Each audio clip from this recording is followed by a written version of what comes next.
नमस्कार, आप देख रहे हैं पालमपुर समाचार। पालमपुर में जहां रेडी फड़ी वालों का मामला हमेशा सुर्खियों में रहा है, वहीं पूर्व विधायक परवीन शर्मा के कार्यकाल में 5 लाख की लागत से टॉय सेंटर के पास बनाए गए थे कुछ शेड।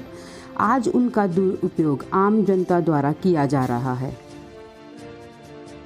जब पूर्व विधायक से इस बारे में बात की गई तो उन्होंने बताया कि इनके कार्यकाल में ये शेड बनाए गए थे और इनका मेन मकसद रेडी फड़ी वालों को एक सही स्थान देना था। और उनका कहना ये भी है कि रेडी फड़ी वाले सड़क के तीखे मोड़ के पास बैठते हैं, वहाँ कोई भी अप्रिय घटना उनके साथ ना हो, इसलिए इस स्थान का चयन किया गया था।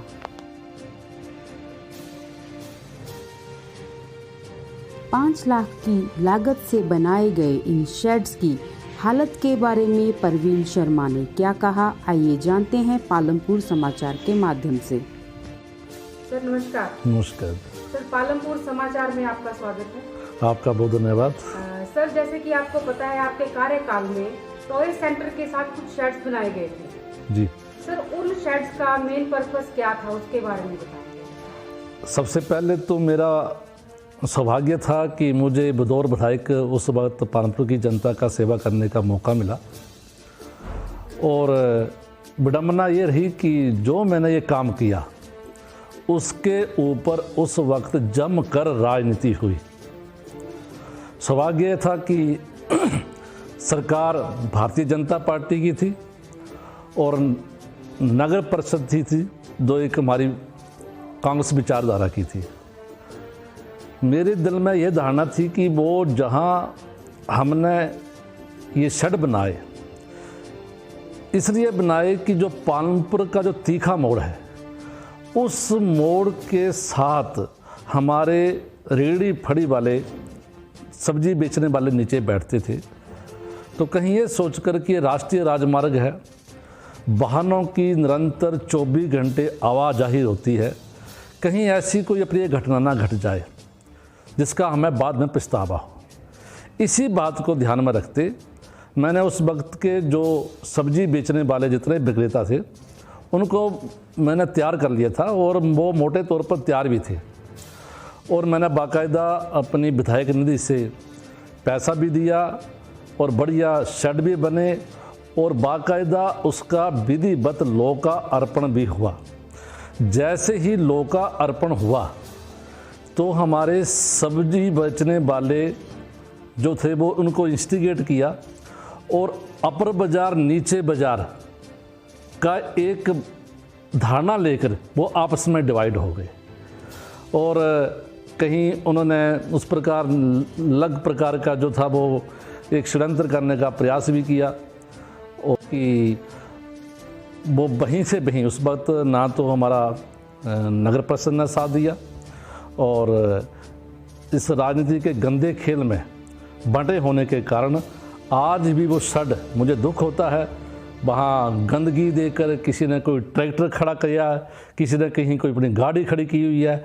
आज उसकी दुर्दशा को देखकर बहुत मुझे दुख होता है। सर, सवाल ये रहेगा कि कितनी लागत से जो वो शेड बनाए गए थे? लगभग उस वक्त अप्रोक्सीमेटली कोई 5 लाख रुपया खर्चा आया था जी। और जितने भी जो हमारे सब्जी बेचने वाले थे लगभग उनका समायोजन की एडजस्टमेंट वहाँ पे हो गई थी। मतलब जितने लोग थे सबको दुकानें मिल गई थी? लगभग जितने भी उसी परिधि में जो बैठे हुए थे वो सभी का बाकायदा उनका नंबरी डली हुई है। बाकायदा उस वक्त जो नगर परिषद के कार्यकारी अधिकारी थे उन्होंने बाकायदा उनका आवंटन किया। आवंटन उन्होंने उसकी वरिष्ठता को ध्यान में रखते हुए जो भी उनकी एक नगर परिषद की जो एक उनका टैक्स पर्ची काटी जाती है उसके आधार पर उनका आवंटन हुआ था। मुझे तो इतना ही आग्रह करना है कि वर्तमान में मैं उस वक्त यह भी धन्यवाद करना चाहूँगा कि जब हमने इन सब्जी विक्रेता वालों के लिए शेड बनाए थे तो उस वक्त एक विषय आया था कि उस वक्त घूगर पंचायत ने क्लेम किया था कि यहाँ जो शेड बने हैं ये नगर परिषद की ज़मीन नहीं है, ये हमारी घूगर पंचायत की ज़मीन है। तो उस वक्त बाकायदा मैं आभार व्यक्त करना चाहूँगा उस वक्त की पंचायत, हमारे ललित जी उस वक्त के प्रधान थे, उन्होंने बड़ा कोऑपरेट किया और यही सोचकर कि पालमपुर और घूघर में कुछ नहीं बंटा हुआ है। आने वाले समय में पालमपुर घूघर ये सब एक होगा और वर्तमान में माननीय मुख्यमंत्री जयराम जी के कुशल नेतृत्व में उनके आशीर्वाद से पालमपुर एक भी हो गया। आज पालमपुर नगर निगम बन गया है। मेरा नगर निगम आयुक्त से निवेदन है और तमाम यहाँ के हमारे जो जितने पार्षद हैं उनसे निवेदन है कि ये एक सरकारी धन का पूरा सदुपयोग हुआ है।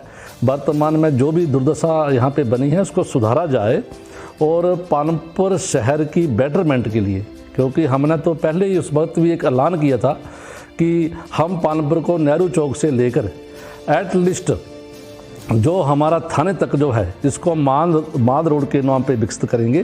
तो इस प्रकार की एक उच्च सोच लेकर हमारे चुने हुए नुमाइंदे चले। हमारा नगर निगम के सभी जितने पार्षद हैं, हमारे नगर निगम युक्त है, हमारे पंडाधिकारी से निवेदन करना चाहूँगा कि इस प्रकार के जो हमारे सड़कों के किनारे अपनी जान को भी जोखिम में डाले हुए हैं और जो कोई बेचारा वहाँ से खरीदारी करता है वो भी बहुत बड़े जोखिम में होता है, तो उनको समझा बुझाकर उनका समायोजन किया जाए और पालमपुर को एक स्वच्छ भारत मिशन के तहत जो हमारे माननीय प्रधानमंत्री जी का एक ड्रीम प्रोजेक्ट है, संकल्प है, उसको आधार मानते हुए इन सभी जितने भी रेडी फड़ी वालों हैं, मैं एक ऑप्शन और भी देना चाहूँगा कि वहाँ तो जो एडजस्टमेंट हुई है वहाँ वो निचले बाजार के लोग, जहाँ ऊपर वाले जो रेडी फड़ी वाले हैं उनसे मेरा एक व्यवस्था उस वक्त यही बनी थी कि जहाँ जो HRTC की एक बाउंड्री लगी है उसके बैक साइड HRTC प्राधिकरण से बात की जाए ताकि उन सभी को, जैसे हमारी सब्जी मंडी है, अब लोगों को आम जनमानस को पता लगा है सब्जी मंडी कहाँ है, तो सब्जी मंडी लेने खरीदने वहाँ जो लोग जाते हैं थोड़ा सा कष्ट जरूर होता है। जब लोगों को पता लग जाता है समझा बुझाकर, तो वही हमारी ऑप्शन है कि HRTC की जो बैक साइड है वहाँ सभी को एडजस्ट किया जाए और एक जितने भी यार ये लोग बेघर ना हो, ये मेरी हार्दिक इच्छा है कि ये ना सोचे कि मैं इस प्रकार की स्टेटमेंट देकर उनको बेघर करना चाहूँगा। मेरा पालमपुर शहर सुंदर बने, खूबसूरत बने और भारतीय मानचित्र पर पालमपुर जो है इसको धौलाधार का इतना आकर्षण है, इतना प्रकृति ने हमें सौंदर्य दिया है, इस सौंदर्य को बरकरार रखते हुए सभी अपनी जीविका भी कमाएं और सभी का सही ढंग से एडजस्टमेंट होए। ये हमारा दायित्व जो है, हमारे पालमपुर नगर निगम का दायित्व है, उसको पूरी तरह बखूबी से निभाएं, ये मेरी अपील है।